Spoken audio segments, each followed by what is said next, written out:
Hello अस्सलाम वालेकुम। तो आप सब लोग कैसे हैं?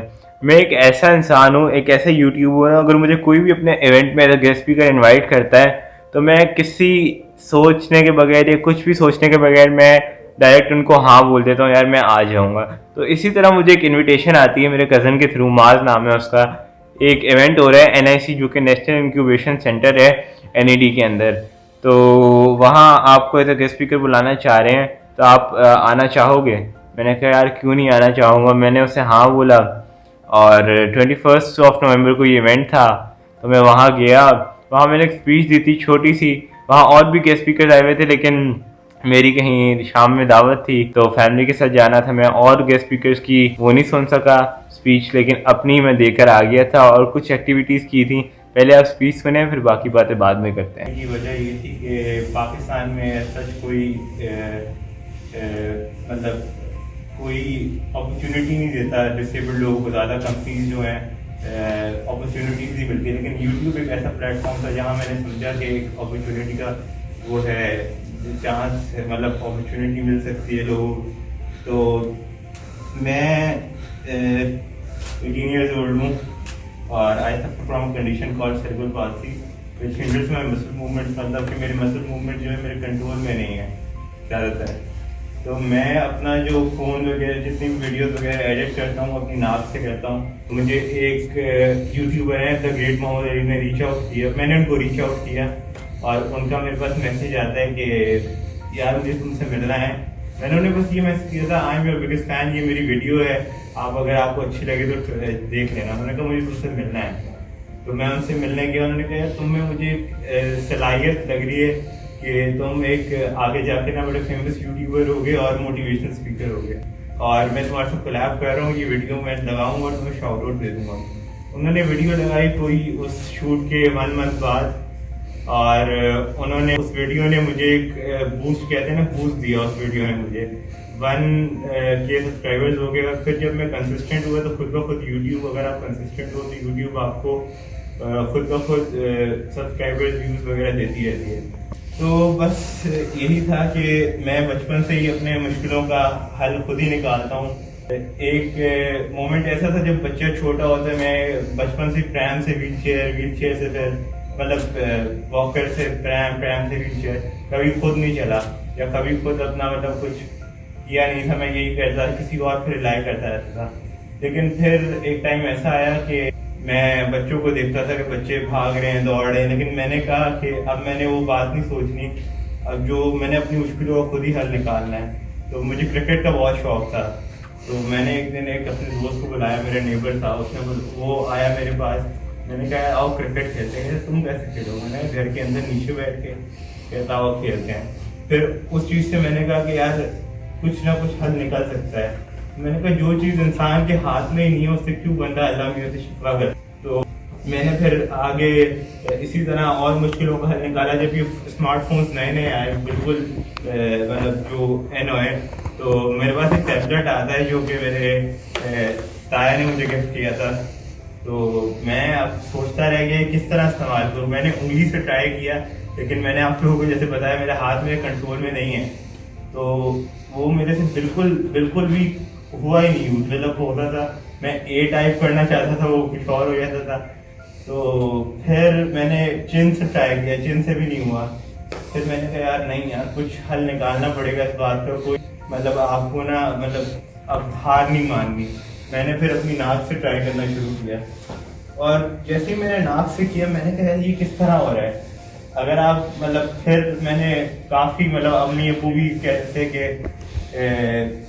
नहीं यार नाक से नहीं करना है इस्तेमाल, फ़ोन आई साइड पे फर्क पड़ेगा। मैंने कहा मेरे पास और कोई ऑप्शन। तो फिर मैंने जैसे आपको बताया कि यूट्यूब मैंने स्टार्ट किया। यूट्यूब के बाद मैंने काफ़ी सारे यूट्यूबर से मिला, वहाँ मुझे कॉन्फिडेंस मिला, मुझे एक और मतलब मोटिवेशन मिली। यूट्यूबर्स जो बड़े यूट्यूबर्स आपसे आपको खुद कोलैब करने का बोलते हैं, तो और खुशी होती है। फिर मैंने एक स्पीच दी जो कि मैं समझता हूँ मेरी लाइफ का एक लाइफ चेंजर स्पीच थी। बैरियर यूनिवर्सिटी में मैंने दी थी, वो BSPC टॉक के नाम से वहाँ इवेंट था। उन्होंने मुझे इनवाइट किया, काफ़ी मतलब ह्यूज ऑडियंस थी, कोई 400 to 500 लोग थे वहाँ।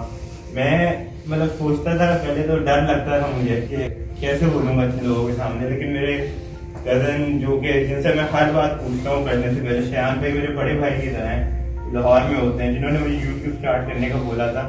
उन्होंने मुझे कहा कि यार तुम जैसे अगर तुम स्पीच ही नहीं दोगे तुम डर किस तरह खत्म करोगे, डर मतलब डर के आगे जीत है, उन्होंने ये बोला। तो मैंने कहा यार एक बार ट्राई कर लेता हूँ। मैं वहाँ गया, पहले टोटली ब्लैंक था, मैं स्टेज पे गया हूँ, मैं तैयारी करके गया।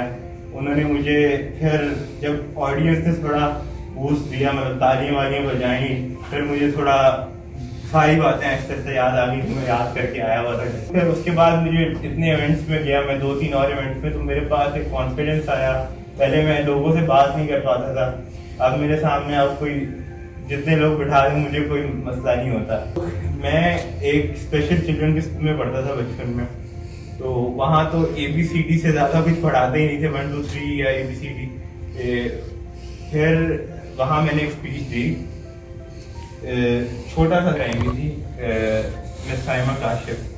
तो उन्होंने कहा ऐसे तो नॉर्मल बच्चों के स्कूल में होने चाहिए और मेरे स्कूल में जाए। उन्हें वहाँ की प्रिंसिपल थी, उन्होंने मुझे मतलब वहाँ बुलाया और फिर वहाँ से मैंने नॉर्मल स्कूल स्टार्ट की और फिर मैं आगे आता रहा। मतलब अब मैं अल्हम्दुलिल्लाह 2nd ईयर में हूँ। और आपको मैं एक बात बोलना चाहूँगा, अगर आपने ज़िंदगी में कुछ भी हासिल करना है तो मेरा ये मानना है कि आपसे खुद से बड़ी रुकावट कोई नहीं होती। क्योंकि अब बंदा अगर ये सोचने लग जाए, जैसे मैं ये सोच लेता कि मैं YouTube नहीं स्टार्ट कर सकता या कुछ मैं नेगेटिव सोचने लग जाता तो मैं आज यहाँ होता ही ना आप लोगों के सामने। मैं घर में वैसे अपनी लाइफ गुजार रहा होता, लेटा हुआ पूरे दिन फोन यूज करता हुआ। तो मतलब ये होता है कि अगर आपके फ्रेंड्स अच्छे हो, फैमिली अच्छी हो और माँ बाप की दुआएं हो, दादी दादा की दुआएं हो, तो बंदा कामयाब हो जाता है। बस हार्डशिप्स आती हैं लाइफ में काफी और आपने उन फेस करना है, आपने घबराना नहीं है। बस यही मेरी दादी कहती थी कि जो कि अब इस दुनिया में नहीं है, वो कहती थी कि तुम इंशाल्लाह आगे जाके काफी फेमस बंदे होगे और इंशाल्लाह तुम देखना फैमिली का नाम रोशन करोगे। तो दादी आपकी दुआएं रंग ले रही हैं।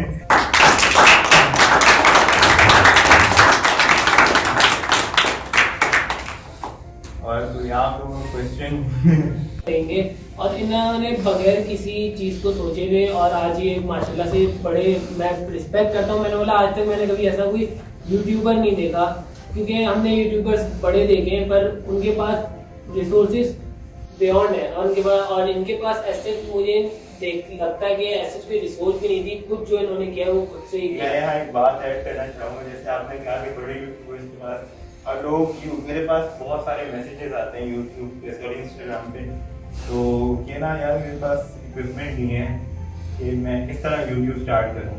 मैं कहता हूँ मैंने खुद अपनी पहली वीडियो थी मैं क्यों भाई कोई 8,000 रुपये वाले फ़ोन से की थी। आहिस्ता आहिस्ता पता जब आपको रिस्पॉन्स मिलेगा तो आउटपुट बढ़ा देना। रिक्रूटमेंट डजंट मैटर, ये भी बात बोलना चाहूँगा। आप में से कोई यूट्यूब स्टार्ट करना चाह रहा है, जैसा कैमरा है, अब लोग कैमरे को नहीं देखते, लोग बंदे की बातें वो देखते हैं, बंदे को देखते हैं। तो आप बिस्मिल्लाह करें यूट्यूब स्टार्ट करें। और मैं चाहूँगा सब लोग इनके लिए एक दफ़ा दोबारा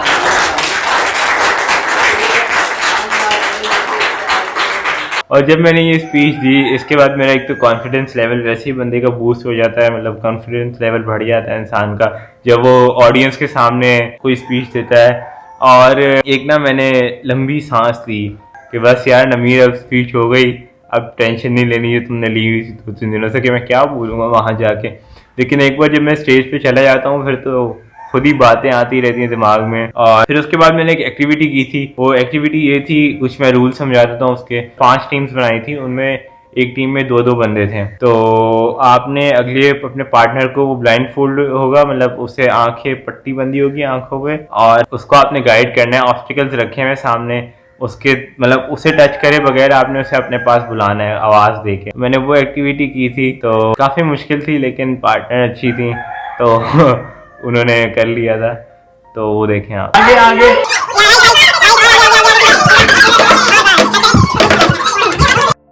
पब्लिक स्पीकिंग का मेरे अंदर हमेशा से खौफ रहा है।